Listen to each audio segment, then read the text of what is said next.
Me acompaña en esta oportunidad alguien que estamos queriendo hacer un habitué de este espacio por la calificación de sus opiniones y por su larguísima experiencia en la vida política nacional, a pesar de ser un hombre todavía relativamente joven.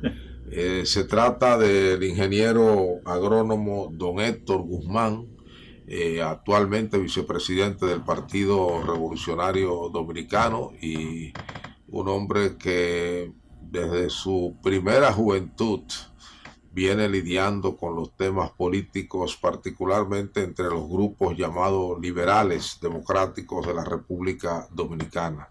En esta oportunidad le hemos invitado para hablar un poco sobre las reformas, tanto las propuestas por el ciudadano presidente de la República como las propuestas por la Junta Central Electoral, en razón de que para ambas él representa al PRD en las discusiones que se están dando en el seno del CES y en el seno de la Junta Central Electoral.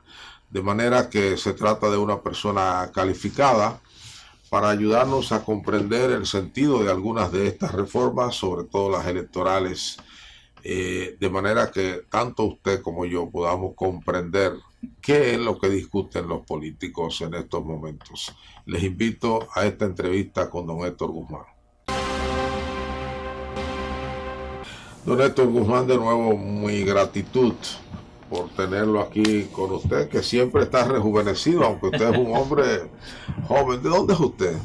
Nacido y criado aquí en Santo Domingo. Capitaleño. Capitaleño. O sea que usted, a nosotros los capitaleños, los que vinimos del campo para acá, decimos que los capitaleños son sabios dos veces. Sí.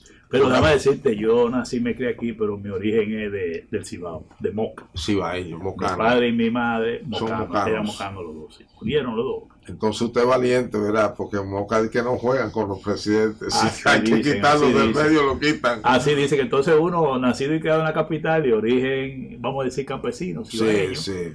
Y entonces a la hora de uno trabajar en la agropecuaria, también eso ayuda. Y ingeniero agrónomo. Exacto, porque en la UAS decíamos que los estudiantes más tremendos, más terribles, porque estaba muy vinculado al accionar político también. Esa es una profesión que, como vinculaba a uno al campo, una de las cosas que lo atraía a uno era por la lucha. Pero desarrollaba muchas habilidades también. Claro que sí. Claro. Y después en los campos lo acusaban, lo hallando un pueblista en un motor, sí. Pero todo, adueñándose de todas las muchachas. Eso sí. Sí. Lo que decían es que los maestros y los agrónomos. Sí, y los guardias. Neruda dice que en uno de sus poemas que el marinero tiene un amor en cada puerto. En cada puerto dicen sí. Los guardias eran fuertes. Sí. Pero ahora estamos aquí. Bueno, muchas gracias a los amigos televidentes. Qué bueno, y tiene mucho rato en desde nacimiento, ¿no? Aquí en la capital. Claro, sí, pero que yo me he ido a trabajar, yo comencé a trabajar desde un principio como un agente de área. Agente de área, extensionista agrícola, encargado regional, encargado de zona, hasta llegar a nivel nacional. Solo le falta ser ministro de Agricultura. Nada, no me faltaría. Bueno, vamos a esperar que en este caso don Miguel Vargas Maldonado llegue a la presidencia, que en este país nada es difícil, un hombre joven y un partido con mística. Pero ¿no? Se aporta desde muchos sitios. Sí, también. Bueno, usted está en ese enjambre, digo yo, porque eran 13, pero yo creo que han ido añadiendo. 16. Son 16 las reformas, impresionante.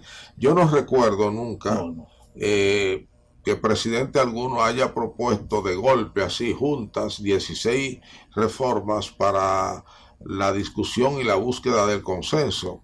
Yo me pregunto hasta dónde el gobierno no está consciente de que eso es para que no hagan nada.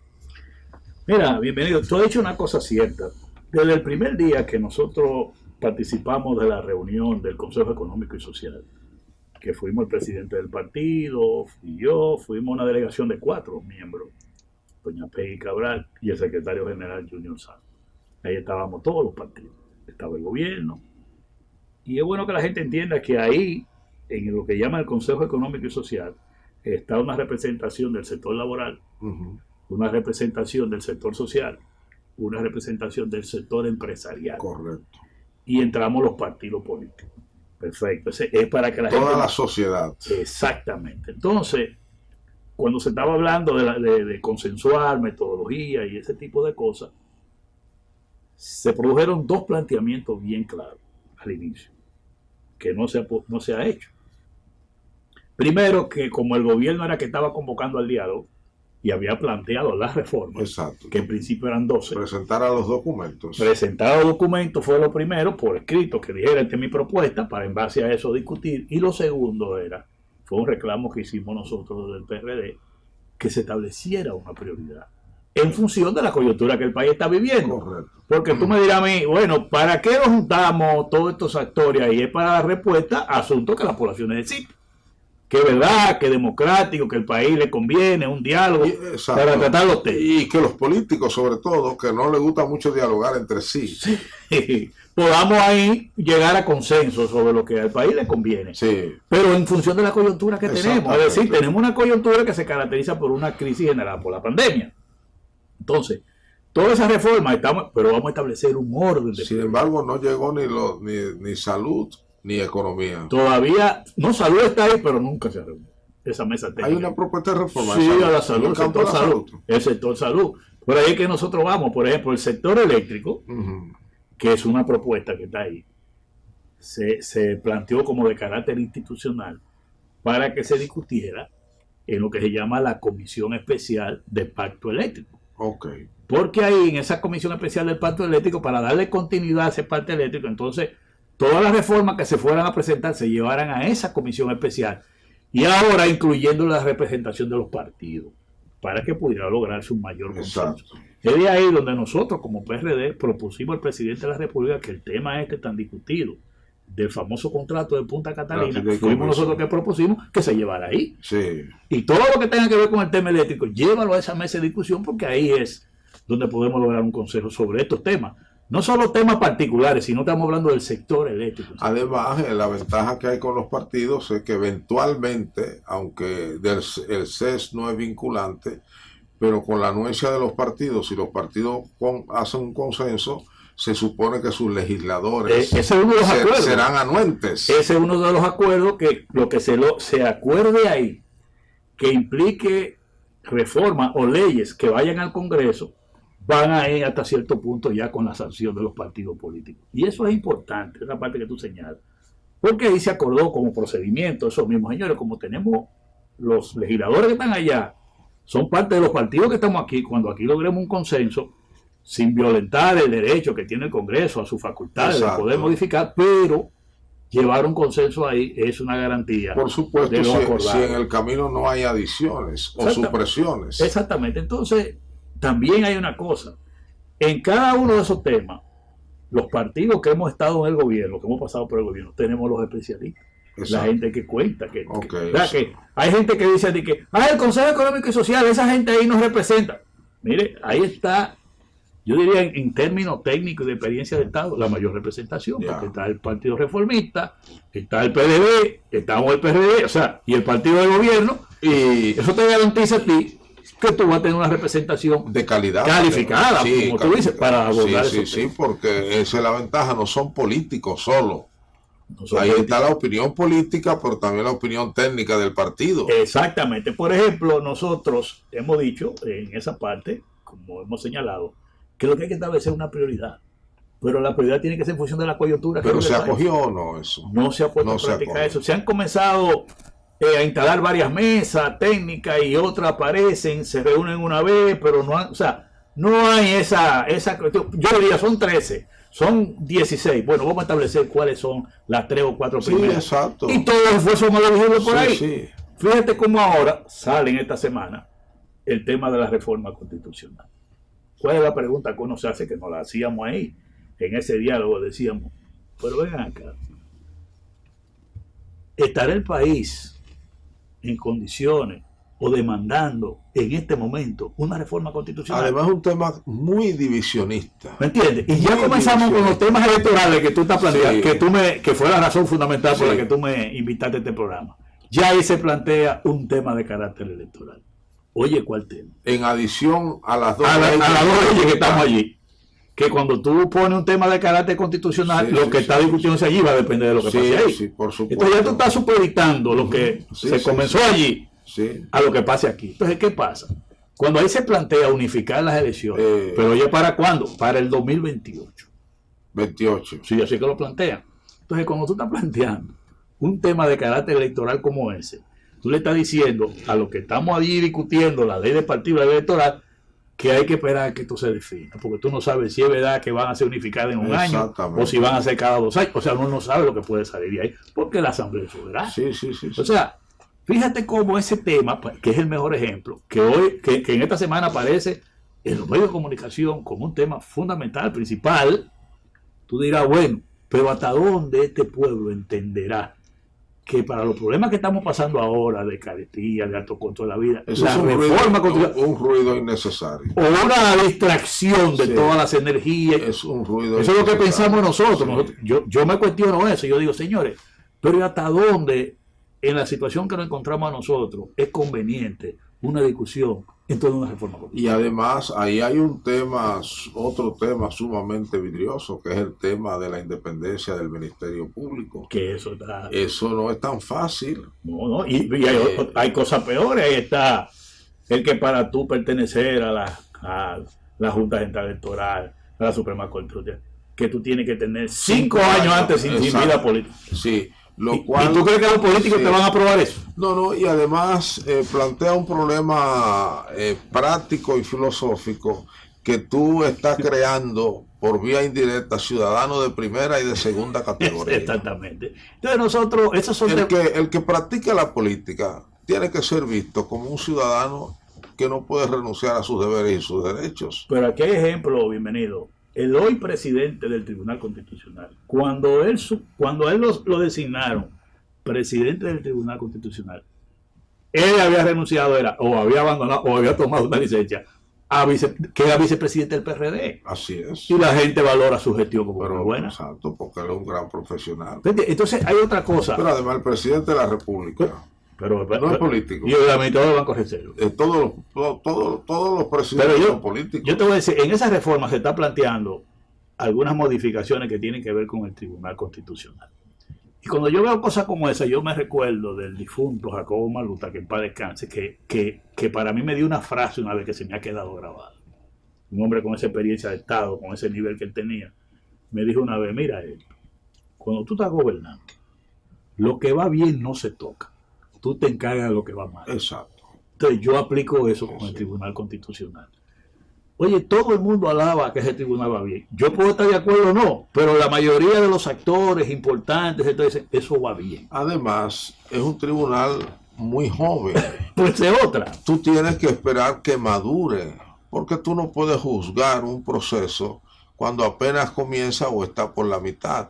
Nosotros nos caracterizamos como país por estar cambiando. Creyendo que eso resuelve el problema. No le damos tiempo a que las cosas maduren. Exacto. ¿no? Y ya sabemos el sabor que tienen las cosas maduradas en carburo o quitadas de las manos, de la mata a destiempo. Ese es el otro elemento. Yo le meto eso como tú dices, una cosa que todavía no ha cumplido su ciclo. Exacto. De que todos los que están designados ahí hayan terminado, ni siquiera eso, porque unos fueron por 9, otros por 6, otros por 16 años. Entonces, tú no has terminado ese ciclo de ese Tribunal Constitucional.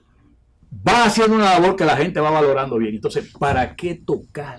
Además, hay que esperar esto que los americanos hacen mucho, que los especialistas, en este caso en derecho constitucional, vayan haciendo estudios y vayan observando y haciendo señalamientos a distintos aspectos del tribunal, del quehacer y de las leyes del Tribunal Constitucional. Claro. Y luego, con el tiempo, se tiene una especie de vademecum de cosas que sería saludable mejorar.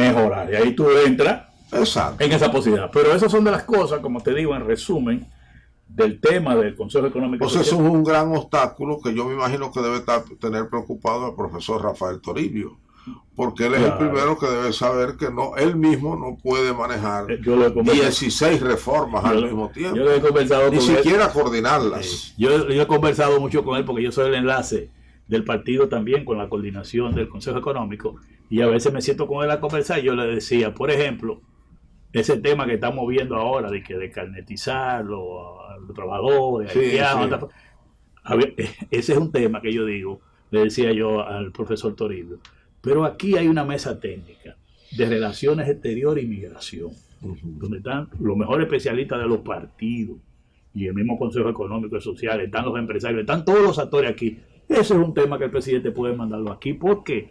Porque el Consejo, que tiene que ver con este tema del tipo migratorio, ha estado planteando una modificación de la ley. Pero si tú tienes ese planteamiento, llévalo ahí, que están todos los sectores, y ahí podemos lograr un consenso. ¿Cómo vamos a manejar ese problema? Porque eso es lo que hemos hablado los partidos con el presidente. Cuando el presidente reunió a los partidos para ese tema, del problema de la crisis de Haití, que firmamos un documento de respaldo al presidente, Sí, sí. lo que acordamos ahí es que esos temas hay que consensuarlo con los partidos políticos y el mejor mecanismo es la mesa técnica Sí. que tenemos ahí, para que la decisión que salga de ahí no es una decisión del presidente solo o de un partido solo, sino un consenso del país. ¿Cómo vamos a manejar ese tema? Porque nos preocupa a todos y ese es un tema que para nosotros trasciende la bandería política partidista. Exacto. Es un tema del país. Sí, sí. Pero como yo te digo, y yo se lo decía al profesor, pero esas son cosas que hay que traer aquí. Y él me decía, bueno, pero estamos montando la mesa que se puede. Y es verdad, tiene razón. Sí, sí. Porque toda esa mesa técnica se está montando en las instituciones responsables, fundamentalmente. Por ejemplo, reforma constitucional y esa parte se está montando en la consultoría jurídica responsable. Y así vamos con cada una de las instituciones. Bueno, ya veo la preocupación incluso del presidente de la Junta de que no hay el avance suficiente en el tema electoral y ahí hay un tiempo, ¿no? Un tiempo que no va a variar. Eso lo podemos tratar como tú entiendas. Exactamente, ahí vamos a entrar ahora en el segundo segmento para ver ese tema que sí es prioridad por razones temporales. Correcto. Regresamos en unos segundos. Ingeniero Héctor Guzmán, yo llegué a cubrir el tema electoral desde que la Junta Central Electoral estaba en la feria, en lo que luego se llamó el segundo edificio de Agricultura, que ahí también estaba Interior y Policía. Exactamente. Bueno, sí. Bueno, y desde ese entonces, que eso fue en el año 70 que yo empecé, comienzo a ver cambios. Yo creo que no ha habido un proceso electoral que no haya habido una reforma de la ley electoral.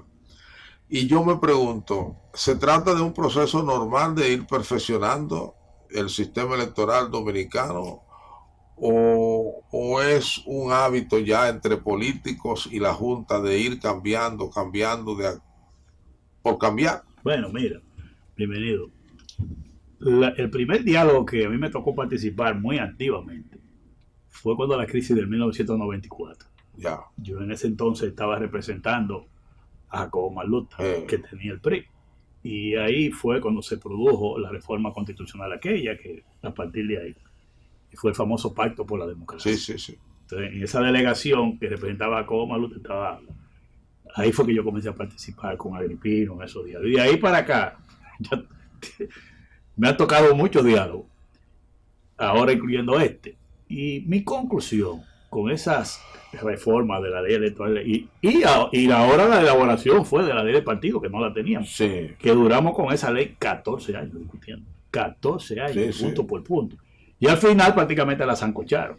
O sea, se sancochó por la... Muchas veces también la ley es sustituida por resoluciones de la Junta en el mismo proceso de votación a veces. Sí, bueno, una de las cosas que nosotros trabajamos en la ley de partido era tratando de que muchas de las cosas que son por reglamento de la Junta se incorporaran en la ley de manera taxativa para evitar que dependan de la voluntad del pleno de la Junta y ese tipo de cosas. Pues una parte quedaron fuera, pero una buena parte lo logramos. Ahora bien, ¿dónde es que está la clave? El problema que a mi entender, mi experiencia me dice a mí, no está en si hacemos una ley, la reformamos o la aprobamos. Porque hacemos una ley muy bonita, pero el problema es que no la cumplimos. Ya. O sea, nosotros llegamos a un acuerdo, los partidos, los actores, incluyendo con la misma Junta a veces elaborando un reglamento. Y muchos de los actores que estamos ahí, que nos hemos comprometido a esas leyes, a esas normas, vamos a decir, de reglamento, cuando le afecta, entonces la cuestionan, la impugnan, no la ven bien. Y ese es uno del problema cultural que más daño le ha hecho a ese proceso que tú hablas, de que a cada rato queremos modificar la ley, creemos que modificando la ley resolvemos el problema. Por ejemplo, el proceso más reciente, que fue la elección del 20, el tema del transfugismo. Ese fue un tema que los partidos políticos nos pusimos de acuerdo en ese tema, fundamentalmente en lo siguiente, que si tú participabas de un proceso en otro partido, que tú aspirabas a alcalde, o aspirabas a diputado, o aspirabas a presidente, y tú participaste de ese proceso y no saliste candidato, tú no podías ser candidato por otro partido en ese mismo proceso electoral. Eso fue claro que tuvo. Bueno, cuando llegó las elecciones, eso se echó para atrás. Inclusive el Tribunal Superior Electoral tomó una decisión contraria a eso, que además de que estaba en la ley, era un pacto entre los partidos. Exacto. Entonces, esa cultura es la que más daño hace. Sí. Eso es, para mí eso es más importante que lo que diga la ley. Y eso sí es difícil de transformar aquí, porque, por ejemplo, aquí se cometió, no sé cuál es su opinión, pero para mi juicio, una herejía jurídica con hacer del partido del doctor Leonel Fernández un partido mayoritario, cuando entonces usted va a los votos y los votos nos dicen eso. Bueno, en ese caso, porque la ley, en ese caso eso fue hecho conforme a lo que la ley decía, que es lo que se está tratando de arreglar. Porque a veces las leyes se dejan interpretativas, cada quien interpreta a su manera.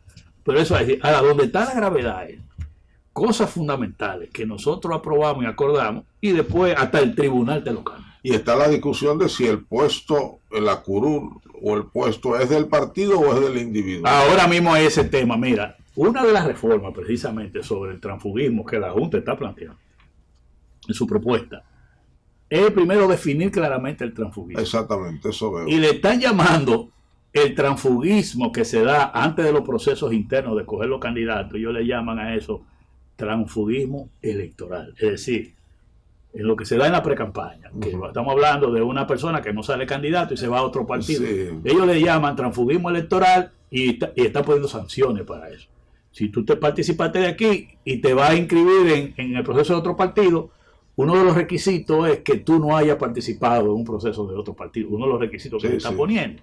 Y además, si tú vas con esa condición, declararte inadmisible tu candidatura. Eso va a poner un control. Se está poniendo de manera clara en la ley, en esa parte que habla del tránsfuga antes de coger los candidatos o cuando le cogen candidatos. Y después viene la otra etapa. Cuando eligen a un diputado, o a un senador o a un alcalde que se va a otro partido. Entonces eso le están llamando ellos el transfugismo postelectoral, que ya es donde tú te vas con la candidatura, o sea, con el cargo, vamos a decir. Si tú eres diputado, te fuiste a otro partido, pues seguiste siendo diputado, pero ahora del otro partido. Cuando la realidad es que esa diputación no es de ese otro partido. Yo no he llegado a entrar a ver dónde ellos tienen sanciones, porque no lo he encontrado en la propuesta, porque el problema ahí es la sanción. Si no hay sanción, no hay si no hay sanción, no hay manera de tú controlar eso. No, que no hay ley sin sanción. Cuando nosotros estuvimos trabajando el tema del transfugismo, cuando yo digo eso, era que en ese momento yo estaba en el PRM, que fue el partido más preocupado por el tema del transfugismo, que lamentablemente ahora lo está practicando, lo está estimulando, detrás de los alcaldes de los partidos de oposición. Ese tema aparece en la ley de partido, en la ley electoral, porque fue llevado por el PRM. En ese momento nosotros consultamos toda la legislación que tú puedes imaginarte de América Latina para ver cómo enfrentábamos ese tema que tú decías. No encontramos solución. No la encontramos, porque ahí entra en un carácter de tipo constitucional. Y ese ha sido un tema debatido en toda América Latina. Y no han podido encontrar fórmula para parar eso. Inclusive en España, la experiencia que vimos fue que los partidos se han puesto de acuerdo. Han hecho pacto de caballero entre ellos. Para tú no permitir que vaya para allá, ni yo permitir lo que... Sí, porque hay un tema muy práctico, aparte del ideológico, es que tú eres un partido, yo soy otro. Exacto. Tú le das dinero a alguien y le traspasa tu prestigio como partido. Sí. Y él sale electo. Exactamente. Entonces después él viene para donde mí, que no he puesto absolutamente nada ahí. Yo recuerdo que había un dirigente, y esto es una práctica política, que de un partido amigo que yo conocía, que cuando estaba en negociaciones con ciertos dirigentes de otro partido, decía: mira, déjalo que sale más barato después que salga que bebe ahora. Oye, bien. déjalo que compita, déjalo que vaya, que después que sale de esto sale más barato que lograrlo ahora. Correcto. Hasta eso se llegó aquí. Sí. Entonces, ¿qué sucede? Esa es la parte que nosotros vamos a ver cómo, porque esa es la parte más difícil. Y es que hay dirigentes políticos que no se imaginan el daño que eso le hace al sistema de partido. Porque cuando tú traes, por ejemplo, un alcalde que tú lo consigues bajo muchísimos argumentos y te lo traes a este partido, tú crees que tú estás afectando a ese partido. Quizás ese partido, ese alcalde, ya va a aparecer otro contrincante, otro aspirante que puede ser suplantado. Pero cuando tú lo traes para el partido tuyo, tú estás quizás castrando la aspiración de otro dirigente que quería ser alcalde, porque cuando lo traen, generalmente le ofrecen una candidatura. O repetir como alcalde u otra candidatura de diputado o de senador. Y eso, ¿qué sucede? Que el que está aspirando en el partido que tú lo trajiste, viene y crea una confrontación con esa persona que tú le trajiste.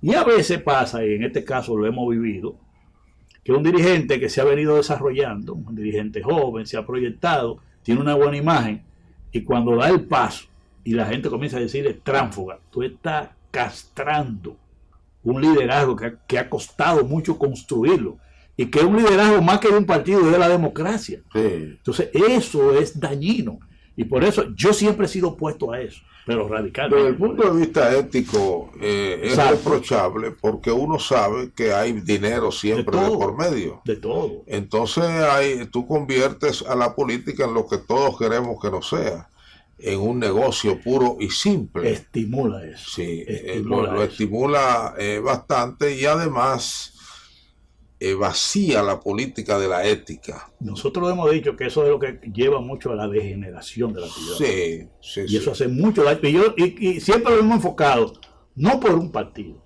porque tú tienes que ver el sistema de partido y tienes que ver la democracia, que descansa ahí. Entonces, hay gente que practica eso. Yo nunca me he prestado a ese tipo de cosas. Hay lo que podríamos llamar también un transfugismo silente, y es cuando... Bueno, Héctor Guzmán es el líder, es la persona que todo partido quisiera en San Cristóbal. Y voy yo, que soy un partido, y te ofrece la le calidad. invito, me dice, no, yo no puedo hacer eso, figúrate, ¿dónde quedaría yo? Pues vamos a hacer una cosa, quédate inactivo. Sí, eso también. Y les resuelven sus problemas, que generalmente van por vía de las deudas, los compromisos, Sí, para que se quede tranquilo y no aparezca, se duerma. Una especie de transfugismo silente, digo yo. Silencio. Sí. Pero son prácticas que al final de cuentas, lo que estamos activando eso, lo sabemos todos. Ahora, una pregunta. Necesitamos en este momento, para mejorar y perfeccionar el sistema electoral dominicano, la reforma que se ha propuesto? Mira, hay una parte, yo diría, siempre que pasa un proceso electoral, como tú decías ahorita con el caso del Tribunal Constitucional, tú puedes identificar algunas cosas que no funcionan y otras que funcionan. Y las que no funcionan son las que tú tienes que tratar de mejorar. Siempre yo he estado de acuerdo de eso. Ahora, ¿qué sucede? El tiempo que tenemos ahora para entrar en un debate sobre reforma electoral nos dará. La otra vez duramos 14 años. Sí. Si vamos a hacer una reforma ligera, pudiera ser que nos dé el tiempo de corregir algunas cosas. Por ejemplo, hay varios temas. Yo tengo aquí, no me da tiempo de yo podértelo más rápido. Pero por lo menos me los enuncia. Como 15 puntos. Que deben ser mejorados. No, que la Junta está proponiendo. Bueno. Está proponiendo. Podemos leerlos. ¿Cuáles son? Podemos desarrollar, pero lo más importante. ¿Cuál es uno de los puntos importantes? La Junta quiere que las primarias de los partidos la organicen los partidos, que no la organice la Junta. Okay. Eso es una discusión difícil para la Junta Central Electoral. ¿Por qué? Porque el proceso pasado determinó que eso es positivo. Entonces, ¿por qué? Porque todos esos candidatos a regidores, a vocales, a alcaldes, escogerlo en un partido. Y al liderazgo mayor le resuelve un problema. Le resuelve un problema. No, y además es que fortalece los partidos porque te saca de un problema, que el problema es que en los partidos no hay árbitro confiable. Ya. Entonces la Junta pasa a jugar ese papel. De árbitro. Confiable, porque cuando le da un resultado a uno que apoya diputado, a uno que apoya alcalde, no es el compañero de él que le está dando el resultado, de la Junta Central Electoral. Entonces ya hay posiciones diferentes. Y eso es un aporte importantísimo para el sistema de partidos. ese trabajo de árbitro de la Junta Central Electoral. Y no es que la Junta pone el dinero, los partidos ponen el dinero. ¿Todos los partidos prefieren que la Junta sea árbitro? Sí. ¿O quisieran seguir siendo caudillos no, señalar no. Eso durante todos los años que eso se discutió y se puso en la ley, fue porque los partidos llegamos a la conclusión que no hay árbitro confiable. Por eso es que todos los procesos terminaban como la fiesta de sí. Entonces eso se superó. Ya. Entonces la Junta está planteando esa eliminación. Y esa va a ser... Bueno, simplemente si el consenso, porque la Junta tiene que abocarse también a aceptar el consenso de los partidos. Y si esa es la idea. Más un tema vital como ¿Qué otro punto? Otro elemento importante es los recursos ilegítimos en una campaña.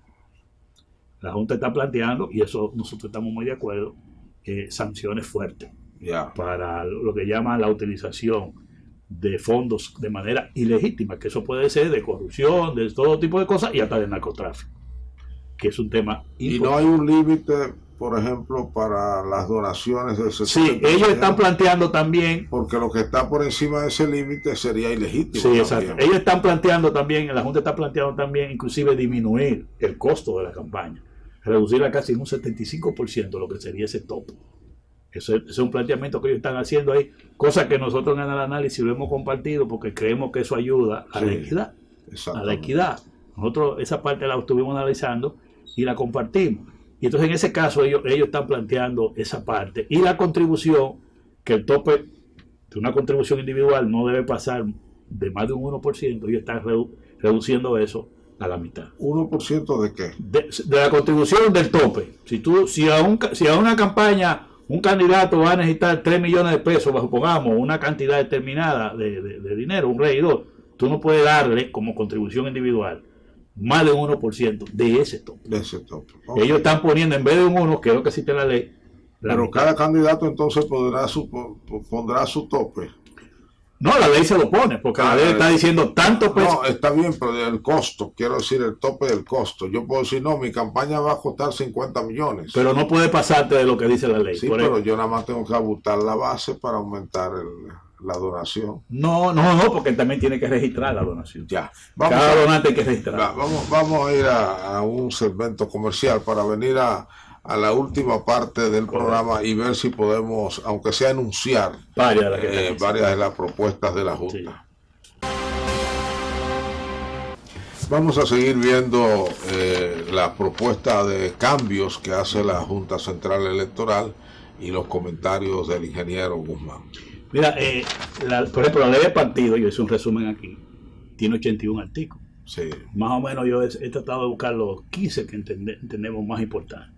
Y comenzamos por la primera parte. La Junta en su propuesta va directamente a garantizar la participación de la paridad de género, es decir, 50% hombres, 50% mujeres. Ese es el planteamiento, tanto en las direcciones de los partidos como en la candidatura.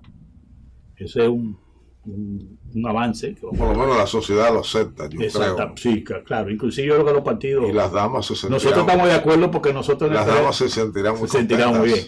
Nosotros estamos muy de acuerdo porque nosotros eso lo tenemos en nuestros estatutos. Por la línea aquella de José Francisco Peña Gómez de participación. Pero no en la práctica. Sí, en la práctica lo tenemos. Lo que pasa es que en las candidaturas la ley no lo exigía, pero nosotros en los estatutos... Pero en los cargos es 50-50 el PRD. Sí, nosotros lo tenemos. Sí. Tú te pones a ver el comité municipal de un sitio, en la comisión política, es el 50%. Qué bien. Que lo establecen los estatutos.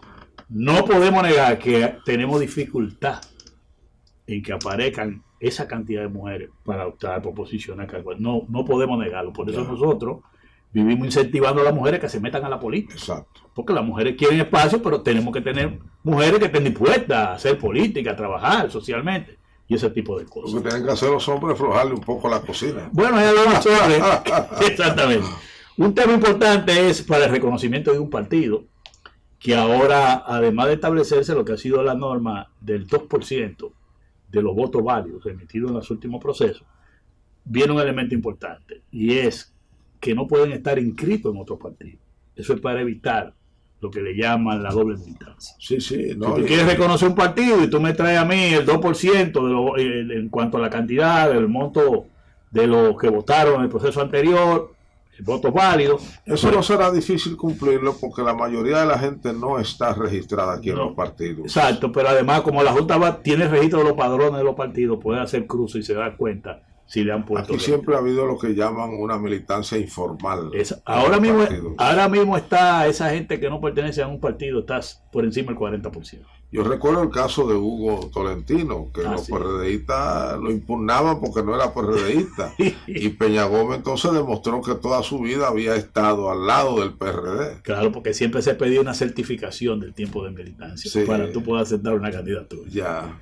El otro tema importante es la obligación, ya no de que deben o yo creo, no, la obligación de los partidos a hacer su proceso de renovación, es decir, elegir su directiva. Correcto. De acuerdo a los periodos que tienen sus estatutos. Si tú tienes que cada 4 años, cada 2 años, pero ya como una obligación. Si tú no haces eso en el tiempo que te dice la ley entonces y los estatutos, entonces te pueden suspender la entrega de los fondos públicos hasta tanto tú produzcas. Renueve tu liderazgo. Eso es positivo porque tú sabes que sí. No, hay gente estancada. Hemos tenido temas. La forma en los partidos es más difícil que la forma. No, y a veces cuando tú le dices, bueno, hay que convocar la convención, hay que coger la comisión organizadora antes, esos temas duraban muchísimo dándole larga a los procesos. La precampaña de los partidos internamente, que se tenía cerca de 90 días, ellos están reduciendo. Eso se acaba de violar, ¿no? Sí, total. Lo acaban de reducir a 60 días. Y una proclama que es la ley. Sí, ellos están proponiendo 60 días como pre-campaña y que el periodo será en una proclama que la Junta te lo da. Todavía debía reducirse más. No, 60 días está bien, porque al definitiva duramos 4 años. Ya el PLD empezó hace rato. Todo, prácticamente. Bueno, mira. Pero el PLD dice, bueno, nosotros empezamos, pero el presidente empezó. Desde que se sentó, o siguió derecho. El 17 de agosto. Siguió derecho. Bueno, lo que te decía ahorita de que es reduciendo el tope de la campaña a un 75%, es un punto que está aquí. Lo que te señalaba es la contribución de un 1% que lo están reduciendo también. La difusión de la precampaña, tú recuerdas que ya hubo una discusión que no se podía poner y que anuncian los medios tradicionales. Exacto. Y los medios protestaron, como hay una sentencia del Tribunal Constitucional de que eso no se puede prohibir por el asunto de la libre expresión y cosas así, ya eso se va a permitir. Pero eso es un sofisma. Sí, claro. En España el PSOE prohibió a los partidos en la primaria campaña, propaganda fuera de los locales del partido. Totalmente. Y era el mismo partido el que le hizo un calendario de presentaciones en los locales del PSOE en todo el país. Claro. Y le puso el personal, porque muchos se enriquecen en la precampaña, como sabemos. Bueno, la modalidad es decir, si tú vas a escoger tu candidato con asamblea de delegados, con primaria y cosas así, y el padrón que va a utilizar, eso también está en el tema de las reformas que debe ser el organismo, porque eso fue una decisión también del Tribunal Constitucional. El organismo del partido que decida esa parte. Exacto. Lo que te hablaba de la primaria organizada por la Junta, que la Junta quiere plantear la supervisión nada más. Y que los partidos sea que la hagan. Lo que señalaba también el requisito para tú ser precandidato, que antes se establecía que tú tenías que tener un tiempo mínimo de militancia. Ahora, como hubo una decisión del Tribunal Constitucional, tú no tienes que tener un mínimo de militancia. Tú puedes llegar hoy y mañana puedes aspirar a una candidatura. Y eso fue una decisión del Tribunal Constitucional. Sí, que todo eso también estará sujeto tanto al Tribunal Superior Electoral como al Tribunal Constitucional. Ese pudiera ser un tema si se habla de reforma constitucional, porque eso los partidos tienen sus reservas sobre eso. Sobre la reserva de candidatura, el proyecto de ley de la Junta lo especifica de manera clara, porque antes hablaba un 20% de la totalidad de las candidaturas, entonces ahora te habla un 20% de senadores, un 20% de alcaldes, un 20% de diputados, de la totalidad de diputados, de la totalidad de senadores, o sea, lo especifica. Porque antes se jugaba, porque antes se jugaba que como era el total de la candidatura, yo podía tener más una que a otra. Exactamente. Aquí está muy especificado eso. La distribución de los recursos que otorga el Estado. La Junta está planteando una modalidad diferente. Está planteando que de esos recursos del Estado, que son en tiempo de campaña 0.50% de los ingresos del presupuesto, y en tiempo como estamos ahora, que no es de campaña, es un cuarto, es decir, 0.25. Este año pasado, el monto para los partidos fue de 1.260 millones de pesos. se distribuyó a los partidos. ¿Qué plantea la Junta para distribuir esos recursos? Que un 30% de esos fondos se entregue en partes iguales a todos los partidos, incluyendo los nuevos. Ya. Perfecto. Y el otro 70%. En función de los votos. En función de los votos. Ahora, eso en función de los votos presidencial, congresional, municipal. Ahora, esos temas están en discusión también por parte de los partidos. Estilo España también eso. Se le da el dinero en función de los votos que sacan. Eso está también en discusión. La otra es que hay un porcentaje del 10% de esos fondos que va para la educación de los partidos, la capacitación, y la Junta está planteando en su proyecto que se especifique que de ese 10%, un 3% tiene que ir directamente a las mujeres, a la capacitación de mujeres. Ellos son bastante, que elaboró este proyecto. Son mujeristas. Son medio feministas. Sí. Cuando uno lee todo eso, va por ahí, sí. Bueno, esa es la parte Bueno, eso es para obligar, ¿verdad? Sí, a que dediquen una parte, para evitar a veces la discriminación, algún machismo que a veces aparece por ahí. Sí, bueno. Sí. El tema que hablé del dinero ilegítimo, sanciones importantes, ese es un tema muy importante porque para evitar que entre el dinero de la corrupción y del narcotráfico, esa parte así. Y finalmente ellos entran en el tema de la competencia de la Junta Central Electoral y el Tribunal Superior Electoral. ¿Qué quiere decir? Que ellos llaman ahora lo que llaman infracciones administrativas. Entonces ellos dicen que las infracciones administrativas deben ser materia conocida por la Junta Central Electoral.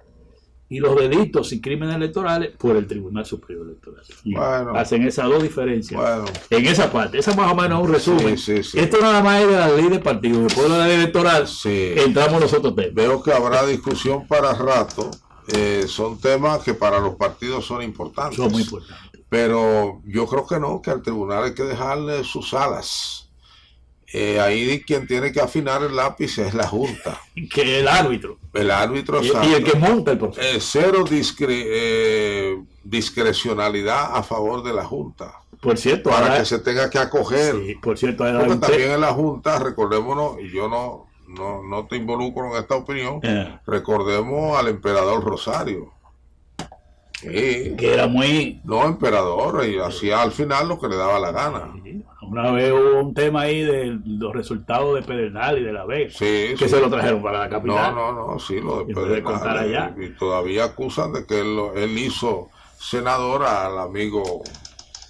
El que está ahora, el senador por Pedernales. Dionis Sánchez. Sí, Dionis, sí. Esa fue. Y ahora tenemos un tema precisamente en el área de informática de la Junta, y eso hay que manejarlo con mucha transparencia y mucho cuidado. Exactamente. Mucho cuidado y mucha transparencia. Bueno, lo cierto es que yo creo que esas discusiones son positivas. Después veremos lo de la ley electoral. Exactamente. Unas se aprobarán, otras quedarán en el tintero para ver si son necesarias en el futuro. Y yo creo que avanzamos.